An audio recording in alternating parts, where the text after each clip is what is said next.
Good evening, everyone. It's a pleasure this evening to introduce our keynote speaker.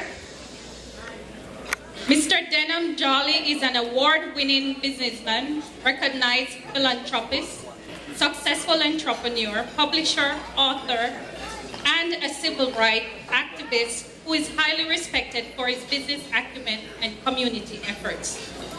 Mr. Jolly is a graduate of McGill University and was founder and president of and CEO of Canada's first Black-owned radio station, Flow 93.5 in Toronto.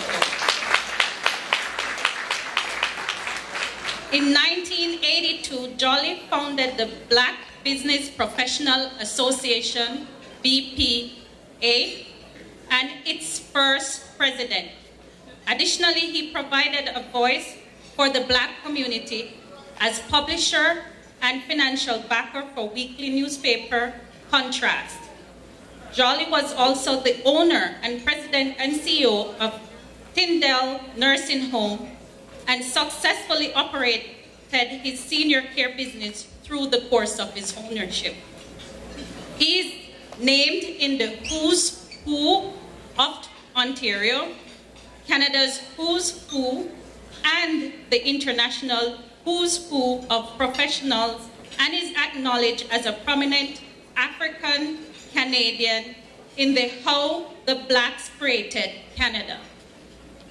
Jolly has also served as a director of the Toronto International Film Festival, among his many credits.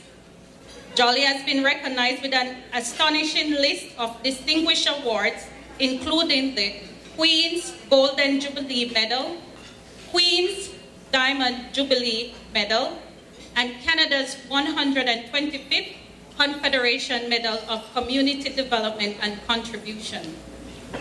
Mr. Jolly's community affairs include the JCA, the Black Action Defense Committee, the Committee for Due Process, the Daphne da Costa Cancer Association, the Jane and Finch Concerned Citizens Movement, the Black Inmates Organization, the Harriet Tubman Games, the YMCA, and Caravana. Also, during Black History Month 2017, the City of Toronto announced that a street will be named in Jolly's honor, called Jolly Way.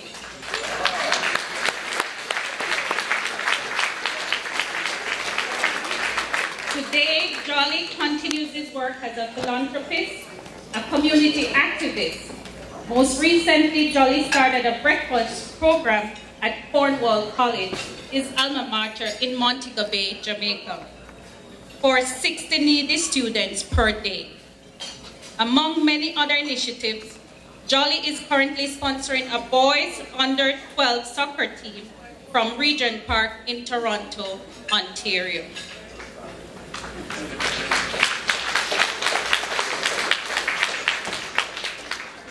Mr. Jolly also has a book in stores called In the My Life Black, which is being sold today on sale by his assistant Matthew Gray, and it can also be found on Amazon and Indigo. Ladies and gentlemen, please help me in welcome our keynote speaker for this afternoon, Mr. Denham Jolly.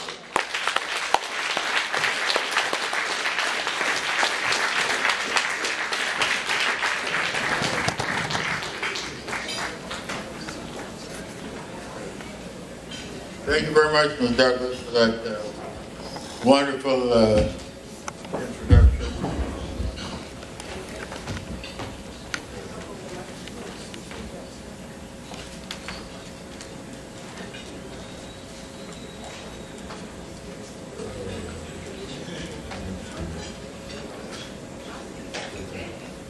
Thank you.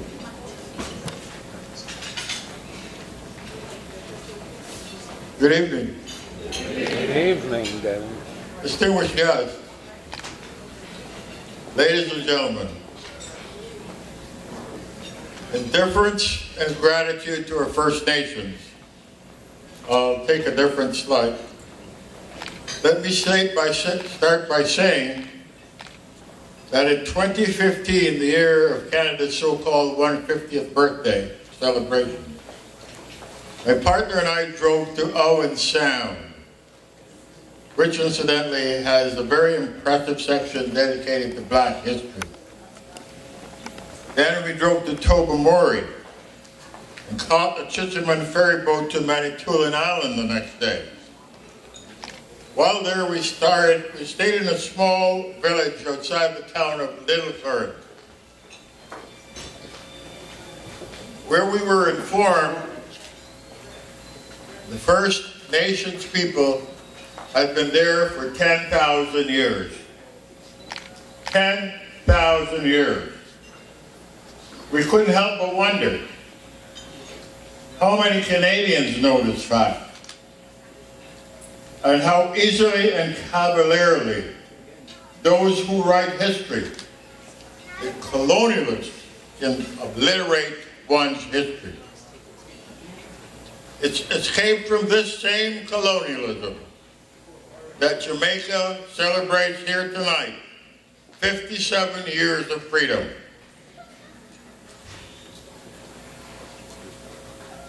So I'd like to thank and acknowledge the leadership of the JCA for having me here tonight, and for their successful and strong stewardship over the years.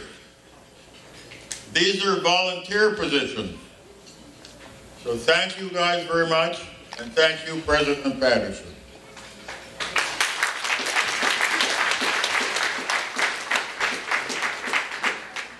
So in the old African tradition of the elders, the griots, as they call them, the storytellers, my presentation tonight will be part historical, part chronological, and of course, I will give a short manifesto, some perspectives. As we progress, I will try to weave a fabric with these three threads of life, hopefully culminating into an authentic, recognizable quilt.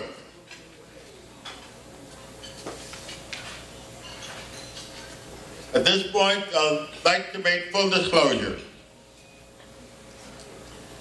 Many in the audience, fellow immigrants, will see similarities to their own lives and mine. I left Jamaica in September 1955 and went directly to Guelph University, where I spent a year before heading to Dalhousie University in Nova Scotia for 2 years, and then to McGill University in Montreal, where after 2 years I graduated with a Bachelor of Science degree. Over those 5 years, being on a student visa, I had to check in with my immigration officer on a regular basis. It was on one such visit in the fall of 1959 that I was told that I was not allowed to apply for immigrant status when I graduated. And I hope I don't offend anybody here, but I couldn't help but wonder. My uncle had just fought alongside you guys with the so-called Allies in the Second World War. Now you're welcomed with open arms, people who were shooting at you and trying to kill you, and at the same time trying to kick me out of Canada. Me, a member of your British Commonwealth. So in October 1960, as Governor Romney would have said, I self-deported back to Jamaica. While there, I taught high school for a couple of semesters at Racine High School, and then I did nutrition research for the government. I also, quite incidentally, hung out and partied with guys from the Canadian Embassy. So in 1962, when I decided to return to Canada, it was no problem. Thompson from Winnipeg, a staff member at the embassy, brought me my papers to one of these parties. I arrived in Toronto for the second time in August of 1962. Days before Bromley Armstrong launched the JCA with great fanfare at the King Edward Hotel and celebrated Jamaican independence. 57 years ago. So let's give ourselves a big round of applause for 57 loud and proud years.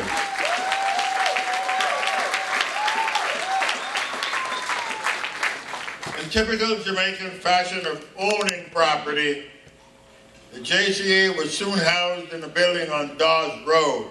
This is off the Danforth. A few years later, a version of the KKK sprang up. That's the Ku Klux Klan. So when our JCA building was torched to the ground, it was broadly felt that it was the work of that group called the Western Guard. Yes.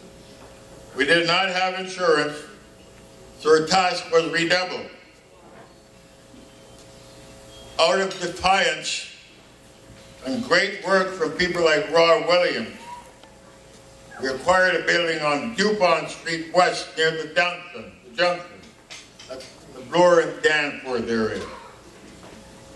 This building had very little or no parking, so for this reason, an expanding membership, we moved here to Arrow Road in this big, huge, beautiful, well-equipped building, of which we are very proud. And though we had opposition for moving here from people like Councillor Mamalidi, we are still here. And where is he? And he is not. Loud and proud. Where is he? And guess what? That cockroach is no longer in City Council. Yes. You said we were cockroaches. Over the years, there has been some excellent custodians of the association. People like Bromley Armstrong, the founder, Roy Williams, Maya Bailey, Jean Gopi, Valerie Stewart, Herman Stewart. Would you guys stand up if you're here?